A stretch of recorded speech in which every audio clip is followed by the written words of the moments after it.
ময়মনসিংহের ফুলবাড়িয়ায় খুচরা সার বিক্রেতাদের বহাল রাখার দাবিতে মানববন্ধন অনুষ্ঠিত হয়েছে।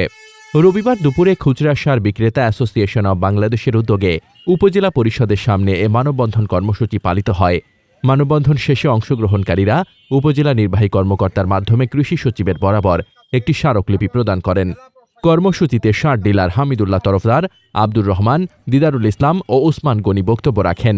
বক্তারা বলেন, সম্প্রতি মাননীয় কৃষি উপদেষ্টা এক সংবাদ সম্মেলনে সার বিক্রেতাদের লাইসেন্স স্থগিতের ঘোষণা দিয়েছেন। এতে সার বিক্রেতা সমাজে চরম হতাশা নেমে এসেছে। তারা বলেন, খুচরা সার বিক্রেতাদের লাইসেন্স স্থগিত হলে ফুলবাড়িয়া উপজেলার ১২৬ জন বিক্রেতা পরিবার সহ জীবিকা সংকটে পড়বেন। বক্তারা আরও বলেন, খুচরা সার বিক্রেতারা বহু বছর ধরে কৃষকদের নিকট সার সরবরাহ করে আসছেন।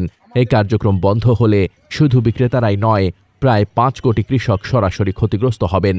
এর নেতিবাচক প্রভাব দেশের কৃষি উৎপাদন ও তৃণমূল অর্থনীতিতেও পড়বে বলে আশঙ্কা প্রকাশ করেন তিনি। মোহাম্মদ শামীম রেজা, দৈনিক খোলা চোখ।